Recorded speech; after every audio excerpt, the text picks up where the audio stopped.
title of the presentation is what is NanoVNA and why do you need one? And hopefully we'll answer that before we're done here. We'll start out talking a little bit here, trying to answer the question of what is the VNA? It's a vector network analyzer. And we'll step back away from the VNA a little bit and start with one instrument, the spectrum analyzer, that you may be familiar with. Yeah. If you care, we can see the previous slides. Oh, that's awesome. Thank you, Clint. I appreciate that. We'll go with that. How about that? Better, thanks. Yep, awesome. So vector, we'll step back and talk about a spectrum analyzer, an SA. This allows us to measure unknown signals in the frequency domain.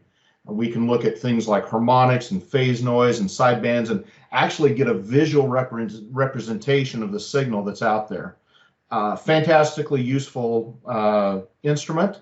We can actually demodulate and measure these complex signals, and again, a great addition to a workbench. They tend to be fairly expensive.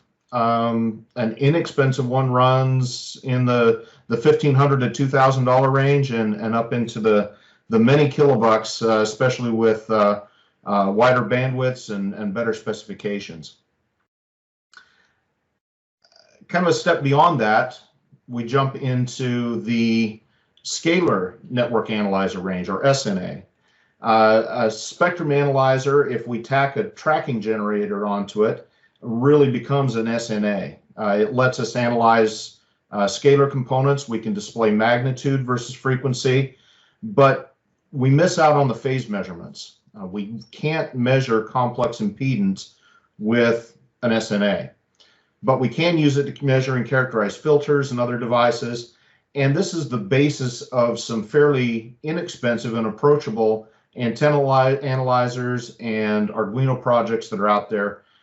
For those that are familiar with the Ham Radio 360, Ham Radio Workbench Antenna Analyzer project, that's really based on an SNA design, where we're able to then characterize filters and antennas and other things. So that brings us then to a VNA. And VNA, where we use a spectrum analyzer to analyze signals with an unknown frequency, a VNA allows us to measure signals with a known frequency because it contains both a source of that signal and a receiver, and has the ability to compare the amplitude and the phase information of that signal. And we look at that in a couple of different ways. We look at a ratio of either the reflected to the incident signal or the transmitted signal to the incident signal. And those ratios then allow us to analyze and characterize that signal. Now, the one that's pictured here is a nice Roden Sports. It's probably $50,000, $60,000, $70,000 instrument. Very significant investment, well out of the reach of all but the most expensive labs out there. But we as hobbyists are always looking for the next best thing, and one of those things is the NanoVNA. One second, I've got some background noise. I need to mute some microphones here. One moment. All right, we'll continue here. So we're always looking at ways that we can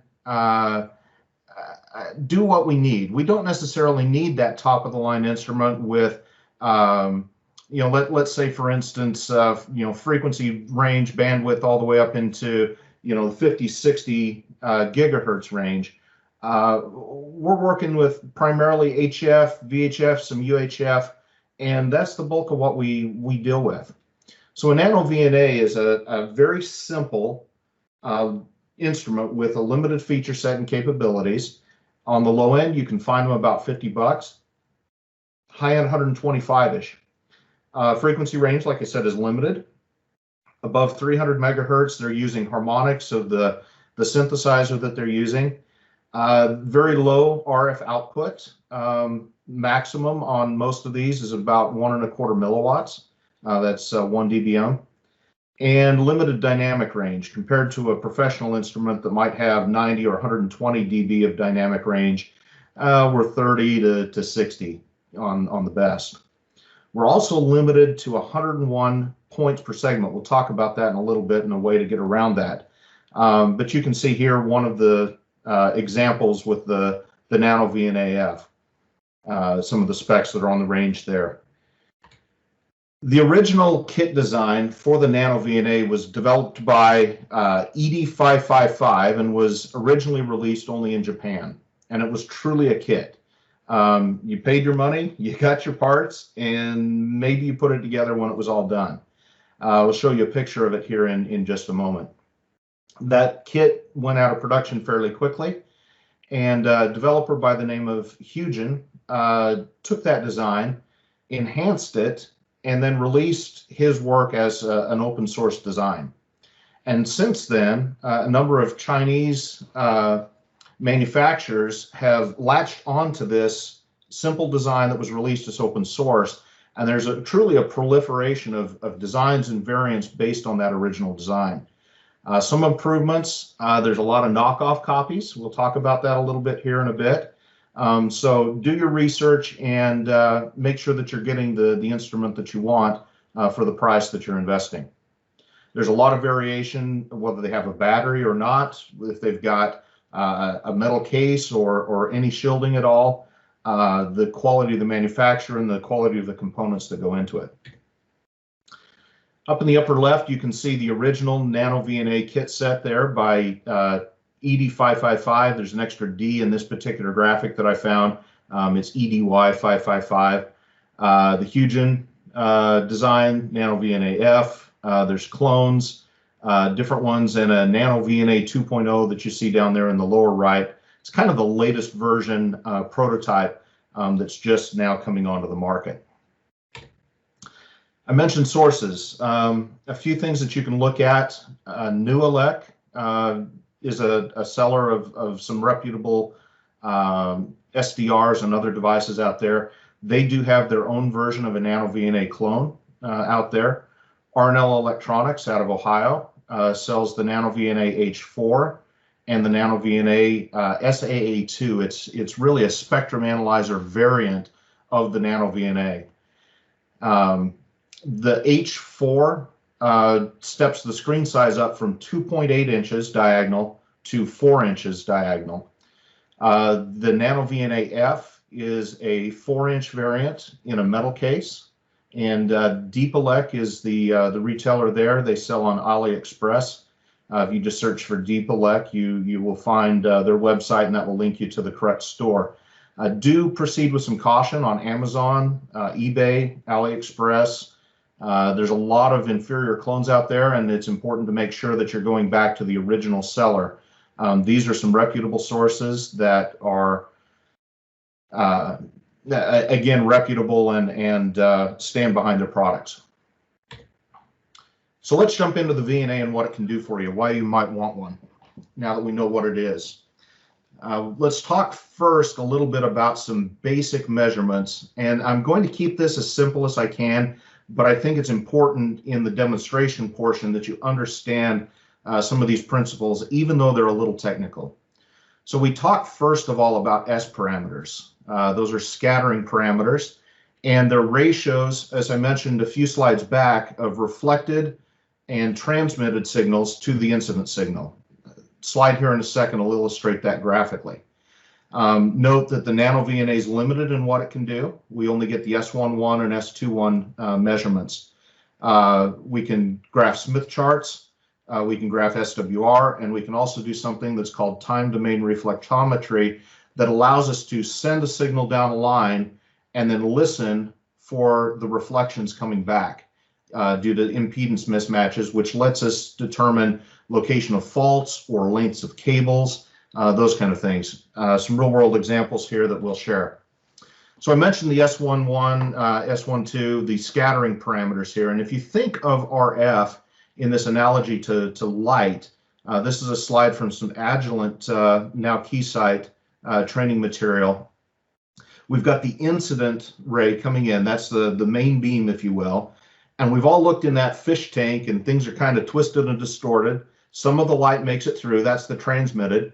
But if we hit it at just the right angle, we also get some reflections. We can see a little bit of the world around us. And very much like that, RF, as it makes a transition between impedance or between devices, some of that RF is reflected back while some of it is transmitted on its way. The lower part of that slide shows DUT. That stands for device under test. And you see the same graphic that's there showing the incident wave and the reflected wave. So we're taking the ratio incident reflected, we're taking the ratio incident transmitted, and those become our S parameters. I won't get into the deep detail here, but again, from Agilent's training material here, the S11 is telling us what the input match is, and the S21, which is actually the transmission, basically from port to port, is the gain or the loss that's there. So if we look at the top half of this graphic, you'll see the incident signal. The transmitted is a single path through, so we're measuring either gain or loss along the way, and the match is measured by the reflection and the ratio that's there. No reflection means that everything was absorbed into the load. Reflections, we have some phase associated with that. 0 degrees, we've got an open. 180 degrees, it's a short on the other end. So those are our basics of the S parameters, and about as deep as we're going to get into the technical aspects of making measurements with a VNA today. We talk a lot about mismatches, and this is just a simple table illustrating that when we start working with devices like a VNA, we're going to start dealing with ways that we represent that mismatched impedance. And generally, you're going to see that in a measurement called return loss.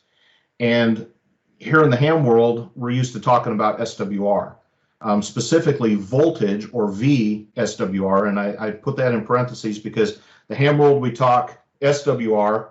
In the engineering world and out there generally, we're talking about voltage standing wave ratio or VSWR, and it's really the same. We just refer to it a little bit differently and simplify it a bit in the ham world here. But we can map a return loss to a SWR, and as we're looking, the higher the return loss, basically the more power that's transmitted to the load, the better our SWR. And you can see that in the table that's over here. Also in the mismatch in dB, reflected power, through power. You'll see as we get down here to a return loss of 40 dB, we're talking an SWR of 1.02, essentially a perfect match. So you'll see this thrown around, return loss, and when we show some real world examples here with the instrument, you'll see that, that as well. Smith chart, this is about as far as we're going to go into it, but the Smith chart is available for display on the NanoVNA. Smith chart lets us do some very complex math with some imaginary components to solve problems that we might have matching antennas and transmission lines and matching networks and circuits. But it's important that you understand that this can display a very simplistic Smith chart. The software that accompanies it as well can help quite a bit there as well. But we can display these parameters, these complex parameters, with phase and magnitude associated with them, such as impedance and admittance, these reflection coefficients, the S parameters. And really for our purposes, it's useful for visualizing a change in those parameters over a range of frequencies. And we'll demonstrate that here when we go live in just a minute. The last measurement that we can make, not the last, but the primary measurements that I'm touching on here, the last of those is TDR, time domain reflectometry. And as I mentioned, we're sending a signal down a transmission line, and we're measuring the reflections coming back as well as the phase of those, whether it's in phase or out of phase. And we can detect connections, joints, places that we've put two pieces of cable together. We can tell if the cable is open or shorted on the other end. And because there's a velocity of propagation in that cable, If we know the characteristics of that velocity of propagation, then we can in turn characterize a length, which becomes very helpful. We'll demonstrate that here in just a few minutes as well. So the next step really to getting started with our NanoVNA is to start with calibration. And the best method for this, and we'll go through it here in just a minute, again with our live demo, is to perform a two-port calibration. We're calibrating with a short, and we've got a little connector here that's shorted. We've got an open, we've got a load, and then we also do a through and an isolation. And that lets us do a true two-port calibration. You can get by with just a simpler calibration, but at that point you're limiting your instrument to just reflection measurements, and the amount of time you save is pretty minimal.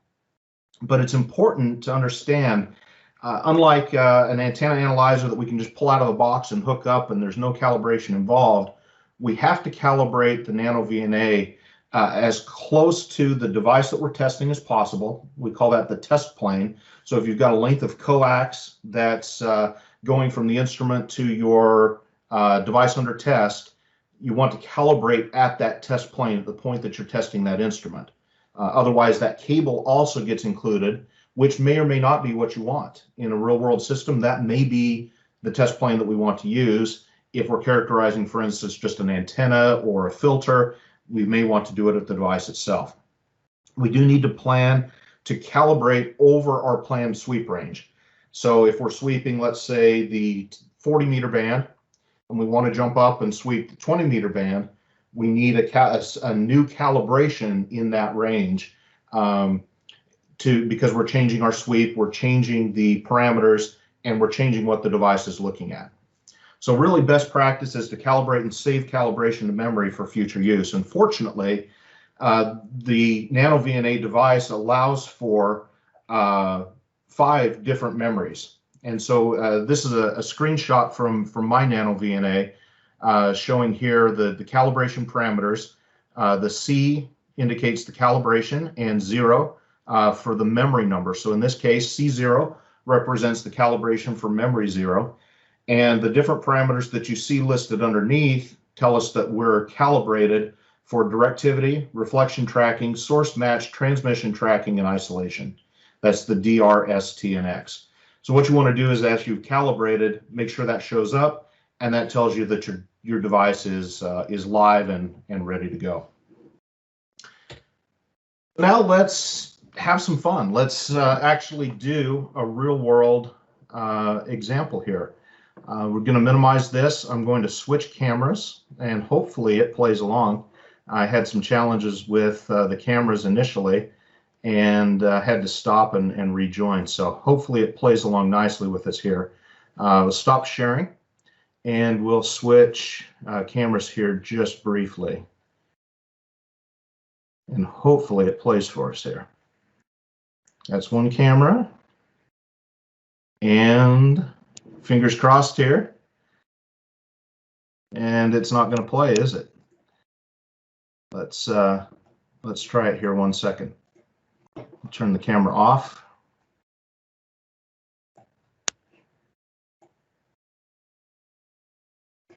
And 1 second.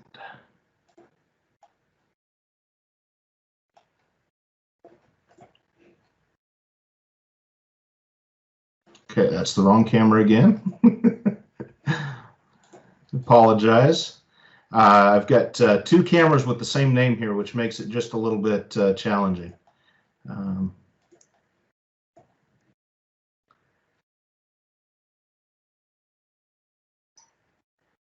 There we go. Hopefully that works.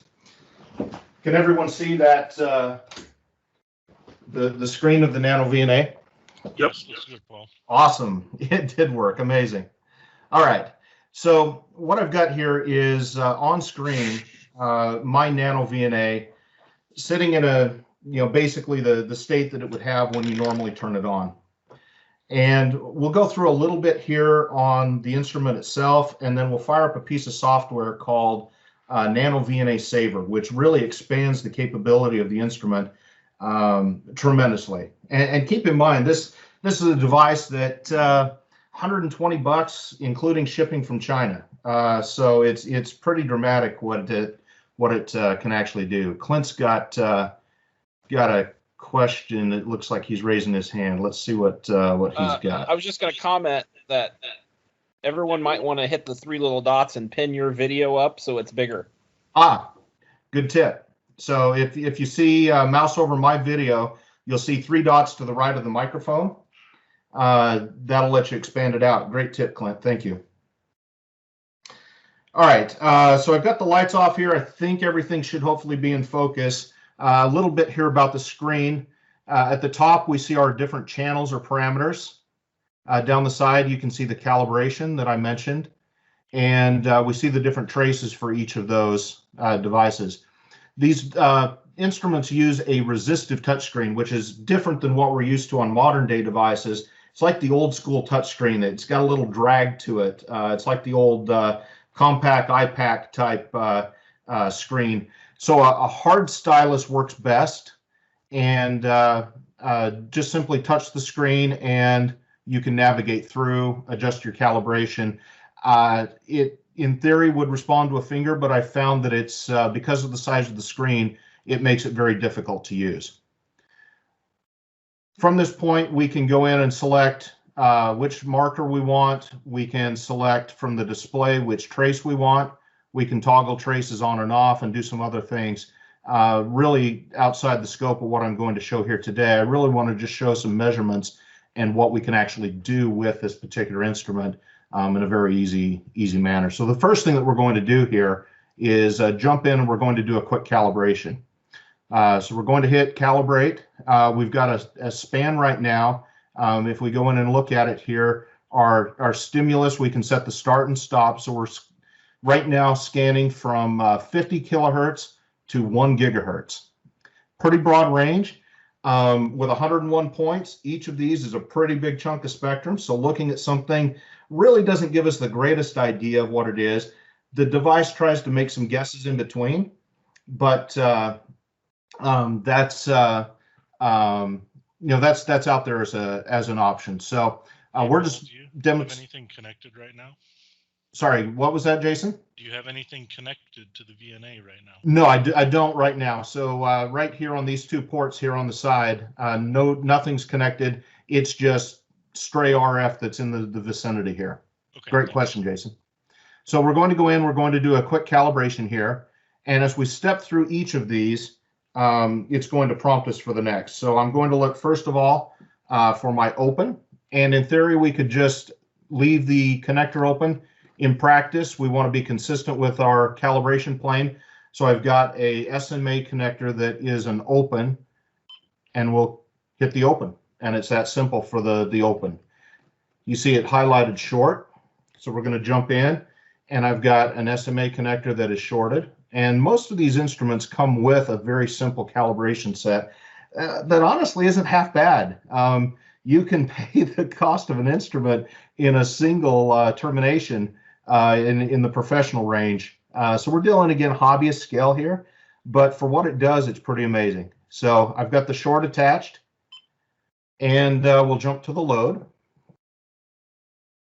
So each of these, I'm just pulling it off the SMA connector.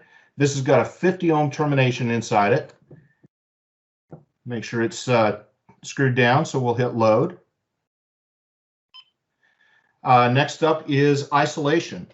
So isolation, ideally, we would have a 50 ohm termination on each port. I don't have that because I've only got one 50 ohm test standard.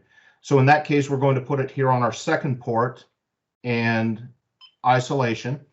And then the last one here is through. So we're actually going to go from port 0 to 1 or 1 to 2, depending on how you look at it.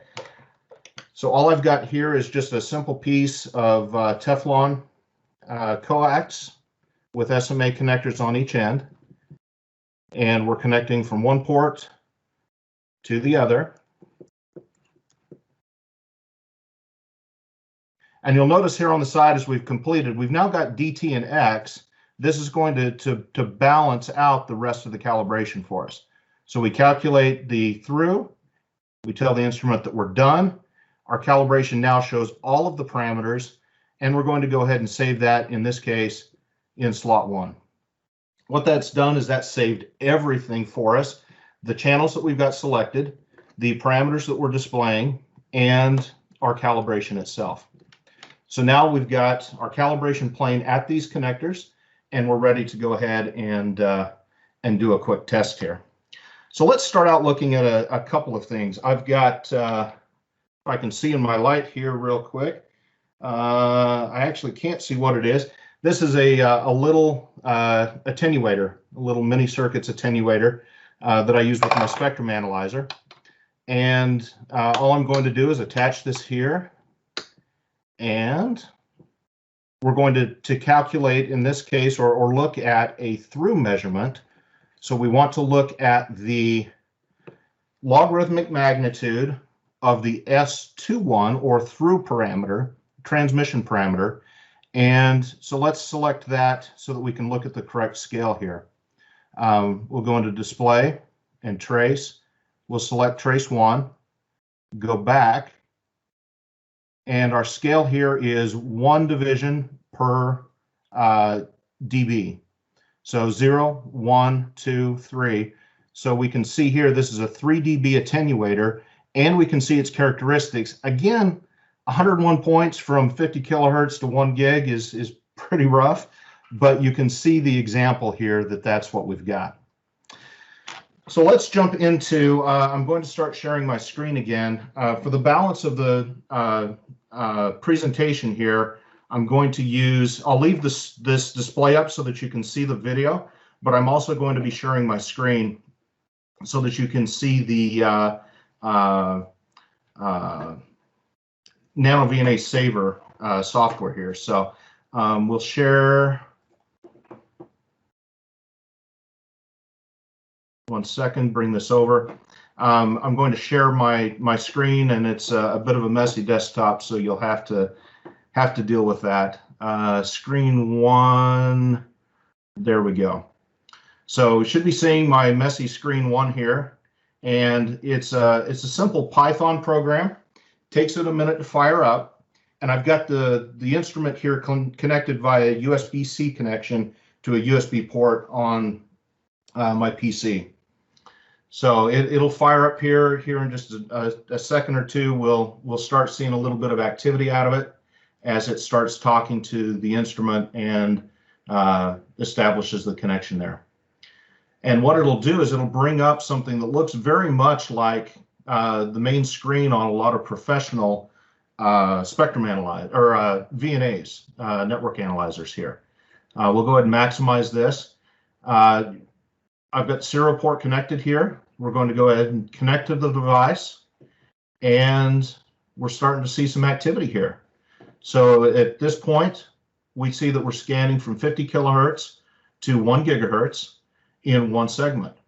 This is where we can actually expand the usability or the functionality of this particular instrument. Is we can now set 10 segments, and each of those segments is going to have 101 points. So we now have 10 segments of 101 points. So instead of each individual segment being 10 megahertz, we're now at 1 megahertz per step. And we can go ahead and do a quick sweep, and it'll talk to the instrument, and it will plot out here our parameters as we expect them to be. Again, for this attenuator, a 3 dB attenuator that's attached to it. So you can see here that it's doing its deal and doing its scan. We can set it to sweep continuously. We can sweep multiple times to confirm that our trace or that things are behaving as we expect them to. You'll see the progress there, and you can get pretty carried away with it if you choose to do so. But it'll auto scale. We can adjust the things that we're seeing on the screen if we choose to do so. Looking at our Smith chart, we can see that we're sitting right at 50 ohms, so it's doing what it needs to do pretty well. We can also see up right here if we change the data axis here, and it's currently doing an automatic span. We could adjust this so that we can see, but this is our 3 dB, 0 to 10 to 20, and this is our S21 parameter, or our through parameter, and we're seeing that that's acting exactly as we would expect it to there. Let's jump to a couple of other things. Let's look, for instance, at a here's an example that we might use. We might have a dummy load or a termination that we want to characterize. In this case, we'll take a look at one that's in this case just a 50 ohm termination, and we'll stick it here on the NanoVNA. This is just a single port measurement. We're just simply measuring, in this case, the reflection coefficient. We'll do the same sweep, 10 segments, 50 kilohertz to 1 gig, and we'll see what it does here. So as we're looking here at the return loss, we can also look at the SWR. We can look at, in this case, we could do the TDR here. It's going to tell us the approximate length. There's a little small cable that I attached to it. So if we look at it here, our return loss, it looks like we've got a little bit of nonlinearity here. For a cheap termination, it's not terrible. We see that it performs kind of adequately at the high and the low end, and a little questionably right in the middle there. We look at the time domain reflectometry, and we can see that the cable that I've attached here, it estimates based on the velocity factor. In this case, we know that we've got RG316. It estimates that it's 10.1 inches. And if we stick a tape measure on there, it's within about half an inch. It's pretty amazing. So an example that we can characterize something simple like that. Let's look at something that might be a little more applicable to the everyday ham that maybe doesn't play with spectrum analyzers and things like attenuators and terminations. What I've got is an SMA jumper, in this case, that's attached to my pretty poor antenna in the backyard. Living in a subdivision, it's the best I've got, but it doesn't do very well. I'll be honest. It's at about 25 feet on a good end and about 12 on the other. It's an off-center fed dipole that's shortened with a coil because I've only got about 67 feet that I can get out of it from the corner of the house. But enough excuses there. We know that it's an antenna, and any antenna is better than no antenna. So let's see how it performs. What we're going to do here is we're going to look at our sweep. In this case, the sweep settings. And the developers of the software have given us a pretty easy way that we can jump in here and select, in this case, we're just going to look at 80 meters. And we want to pad the band limits by 10%, so that's going to go a little wider span for us. And we'll set that band sweep. And what we see here is that we now have a start of 3.47 meg, stop of 3.8 meg, which covers most of the 80 meter band, but not quite there. I'm not sure why that didn't do that. Let's bump that up just a bit. We'll go to 4.25 megahertz, and we'll go ahead and do our sweep. And a little fair warning, it's not super pretty. It's not an ideal antenna, and this is the one that got put up after the storm, so I don't have it dialed in yet. And as you can see here, our SWR is actually pretty poor across the 80 meter band. Let's take a little broader span and look at what we've actually got going on and try to figure out where it's resonant at so that we can get a little better idea what we're doing. What I've done is I've expanded the sweep from 2.5 megahertz to 5.5 megahertz, sticking with that 10 segments because that gives me a pretty granular, about 3 kilohertz per step, and I'm going to do a sweep on that. And what this will do for us is it'll tell us where our resonant point is at, and what we need to do maybe to get it closer to resonance. Remember, a high return loss is indicating resonance for us. So this dip here is what we want to see. We just want that to be in the band of interest. So somewhere between 3.5 and 4 megahertz. And unfortunately, if we look at the marker 1 here, we're resonant about 3.37.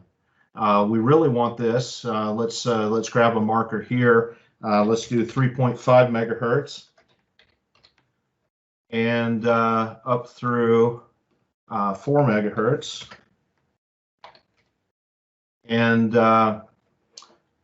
so if we look here, we're resonant down here with marker 1 in this top right graph, VSWR.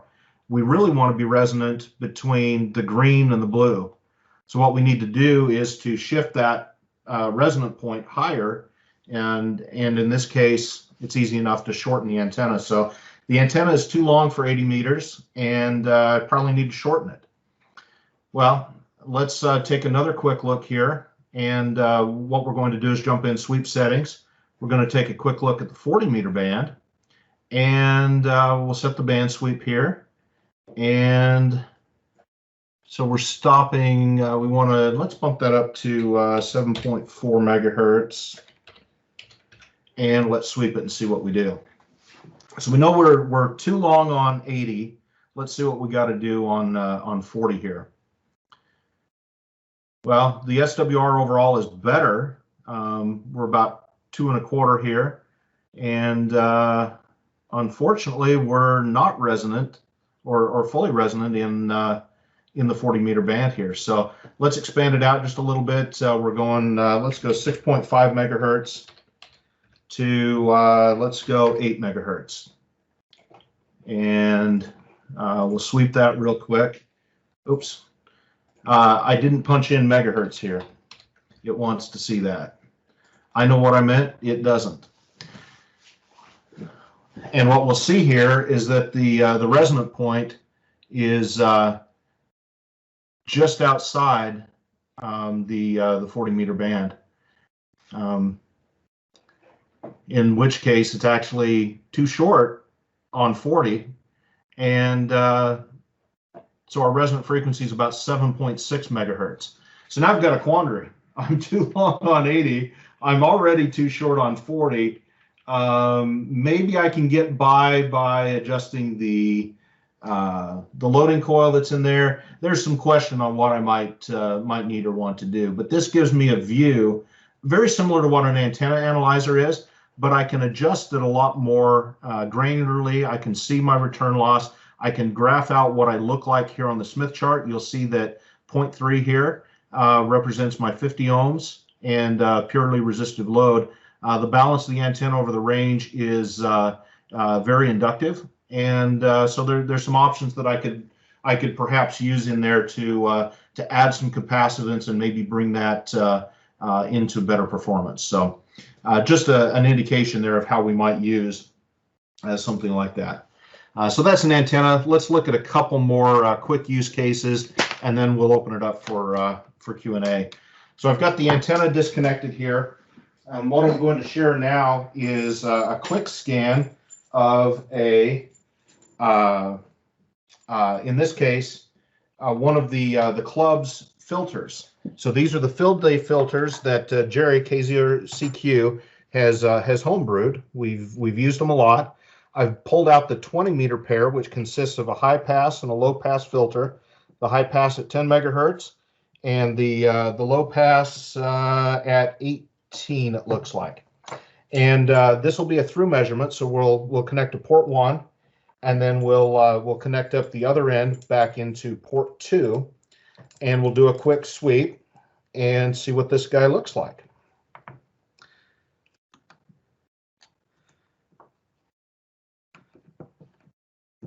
So we know that we've got the 20 meter band covered here. So let's just start real quick with a sweep settings, and we'll take a look at the 20 meter band, and let's look outside. Let's go double, and we're going to set our band sweep, and we'll take a look at it and see what that looks like. So we're sweeping right now from 13.6 to 14.7 megahertz. And this is with the two paired up, a bandpass filter, in theory, for 20 meters. You'll notice that we're a little outside that, but not terribly so, at least for the resonant point. But we don't get a real good picture here. We can see our SWR on the low ends, maybe a little higher than we might like. Our through parameter here looks pretty good. We've got here on the low end, we're losing, let's see, our marker 3 here, just under 2 dB, and on the high end here, about 0.94. So not terrible. Let's do a little bit broader search here. Let's bump this out. Let's take a look and see what it would look like if we're at the top of the 40 meter band. So we'll start at 7.5 meg, and let's pump up to the bottom of the 15 meter band. So 21 megahertz, and I forgot to do the megahertz up here. So let's do that real quick, and let's sweep it and see what it looks like. And we'll see the characteristic bandpass filter down here in this quadrant right here.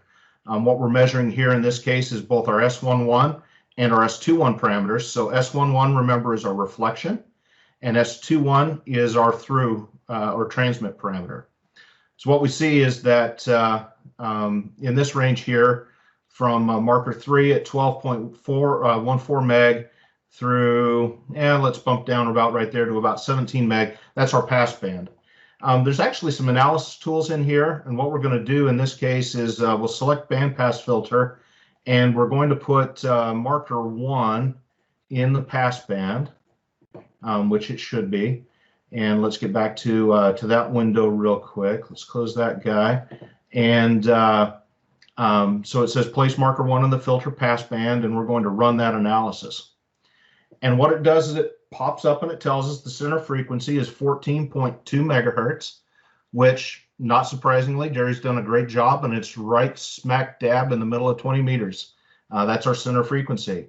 Our 3 dB and 6 dB bandwidths are listed here. So our 6 dB bandwidth is 6.4 megahertz.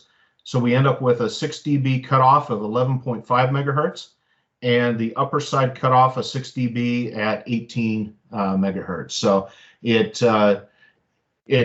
does exactly as advertised. Now, could it maybe be dialed in a little bit? Perhaps. Filters are hard to design. You end up with a lot of bumps and wiggles in there, and everything kind of interplays and interacts on each other. But it tells us that this filter is doing what it's supposed to do.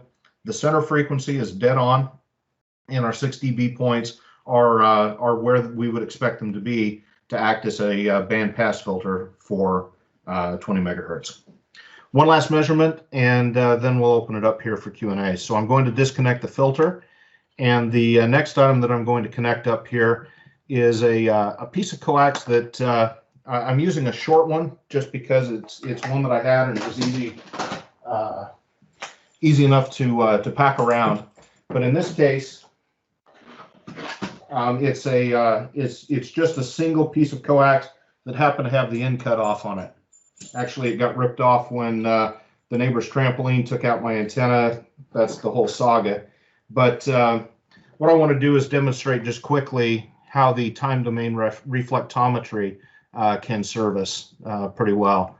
So what I've got here is that's connected up. There's a small jumper.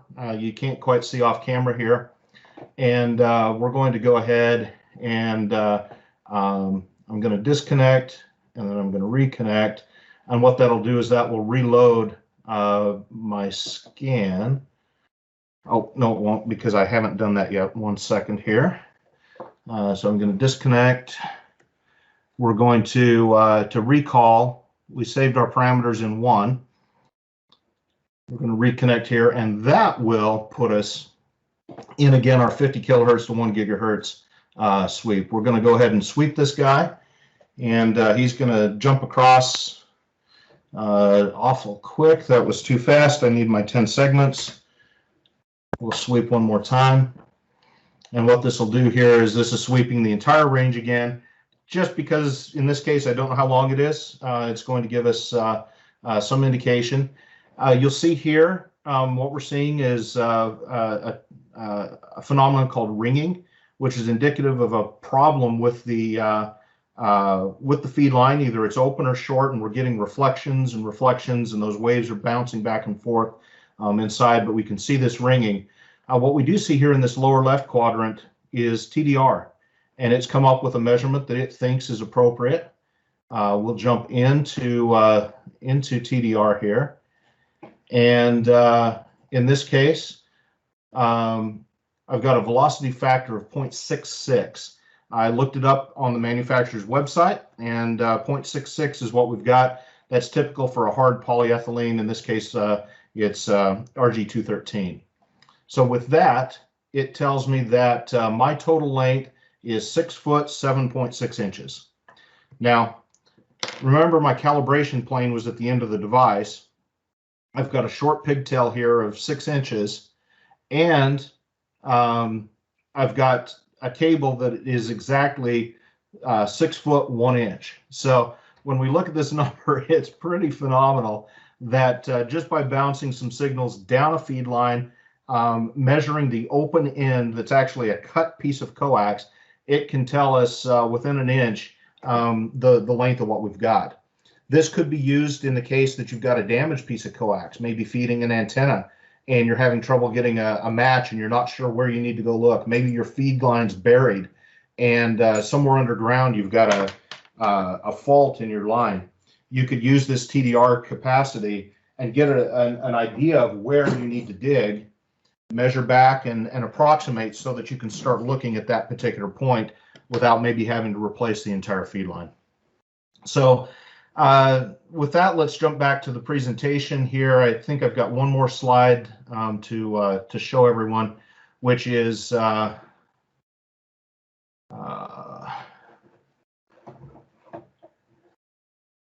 some resources that are available. This will be published on my website, kb7vml.net or w0yr.com or .net. They all go to the same place. I'll publish this there. There's links that you can click on. A couple of really helpful YouTube channels that I've found. They don't all cover NanoVNA. It's a lot of other technical topics, but there are a number of NanoVNA and test and measurement type videos there.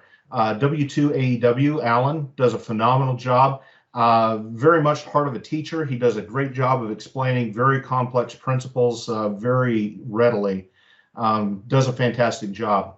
MSci guy, you can guess what his background is and what he likes, but he also plays with a lot of NanoVNA and various RF stuff and a few other things. He's into watch building and a few other hobbies as well. A couple of groups IO pages that I like, NanoVNA users. You'll find that there's a lot of discussion on there about the NanoVNA-H and the NanoVNA-F.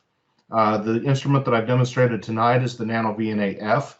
And the reason that I selected it was because it had a metal case with shielding and a larger screen with an IPS display. So it's very bright in sunlight versus some of the others that can be more difficult to see in the outdoors.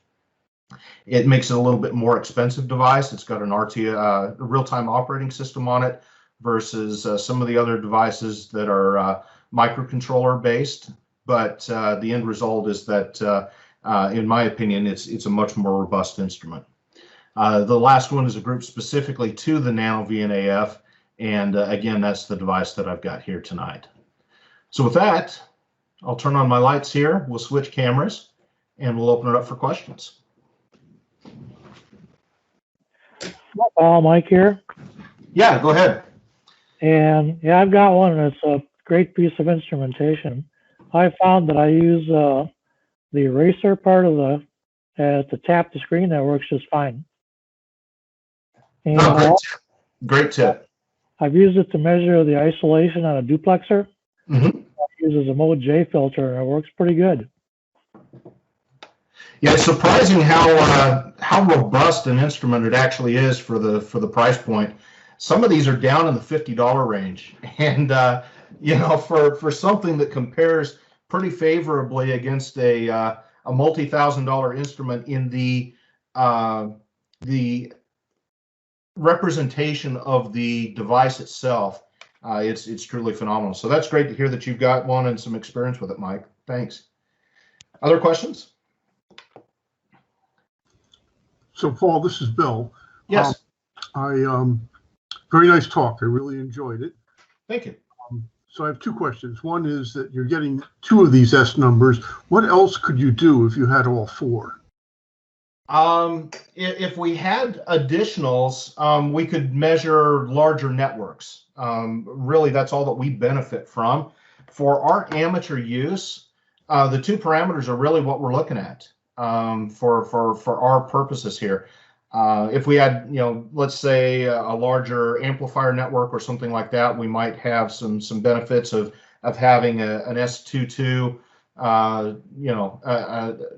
additional ports and receivers available to us. But realistically, for what we're using, the parameters are pretty much what we would want to go after. In fact, a lot of guys aren't even going to use the S21, depending on, again, what you're doing. Most guys grab it, they end up using it for check out an antenna, and that's about it. In those cases, it's that's about it. So. Okay. So the other question is that when you started, you were showing us the screen on this little device. Yes. And I might have missed something, but then you switched to some other software that you're using. Is that software that comes with the device? Is there sort of an open source software effort? Yes. Or VNA type devices? No, absolutely great question there, Bill. And I should have clarified that, I guess, a little bit more. So it's hard to see everything and represent everything on a 4-inch, and in some cases, these are 2.8-inch displays. The folks in the NanoVNA community have written this software that's called NanoVNA Saver, S-A-V-E-R. And it was originally designed so that you could save out the parameters. That was what it was for, really to an Excel spreadsheet so that you could analyze the parameters and do. And they build it up into this program that honestly now is pretty remarkable in its functionality. So this NanoVNA Saver software is available. It is open source.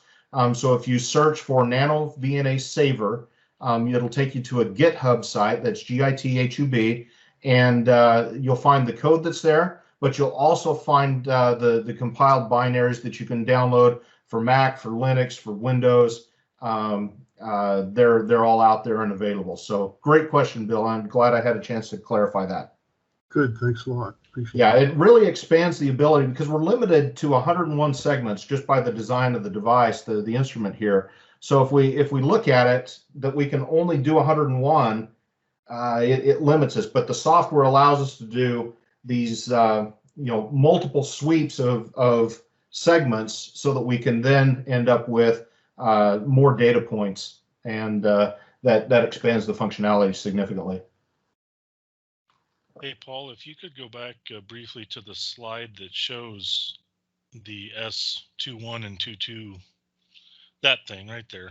Yep. That might point out a little bit more about Bill's question about what do you get for your measurements, right? Your other ports are used for the other measurements you talked about in the wider, broader networks. Well, like, for example, on the output side of the load, if you were talking about an amplifier, for example, right? No, that's thanks, Jason, for calling that out. You can see here the S22, S12. Really, it's the reverse side. You could feed it back through. There are some measurements where you might end up swapping cables from port to port and measuring the reverse and then measuring back. That would be a case that you might gain some from a more complex instrument. But realistically, you're looking at probably something minimum in the $2,000 range, and even then, you might not end up with a multi-port device. So, good question, Bill, and thanks, Jason, for highlighting that. Any other questions? No problem. I like pictures, and I remember you showed that one. So yeah, no, thank you. I'm blown away, Paul. For $125 and less, it sounds like for other options. Yep. The capabilities you got are just tremendous, because when you think about hams, you know how cheapskates we are, right? We're looking for secondhand gear at Ham Fest with parts broken, and we're going to get a discount on it, but we want a good piece of equipment. Right. Well, man, we don't have to compromise anymore. Here it is, better probably in some cases than some of the commercial gear. Yeah. I'm just blown away. No, I really was too when I jumped into it. I've had one of the NanoVNAs for about a year now. I bought one device and then upgraded to a newer version that has some different interface buttons. But yeah, it's truly phenomenal what's available out there and at the price point that it is. So we live in wondrous times. Any other questions? Yeah, what was the other device that you had? This one's the F, and was one of the other ones a Hugin one or one of the newer SAA ones? It was actually also a NanoVNA F, but the difference was, I keep pointing because I think I've got my camera here. Let me unmount it real quick, and I'll show everyone the what I'm talking about. So they in this case, BH5HNU is the designer of the NanoVNA F, and what he did is instead of using the rocker wheel, which you can click in on and then roll up and roll down, I found it kind of finicky myself, but he's just got 3 buttons, so it's up, it's down, and it's click to select. That to me was worth the upgrade. It shipped. It was a birthday present to me, and it shipped right in the middle of the original shutdown of all of the pandemic stuff. So it languished in Singapore for several months. It was supposed to be delivered in 2 weeks, languished in Singapore for several months, eventually found its way onto a boat. It was supposed to enter through San Francisco. It ended up in New York. And then the USPS took their sweet time, and almost 3 weeks after it left the port of New York, it finally arrived. But it did get here, and again, pretty remarkable for what it is. So, great question, Dan. Thanks. All right, any other questions? All right, we'll stop sharing my screen here. And with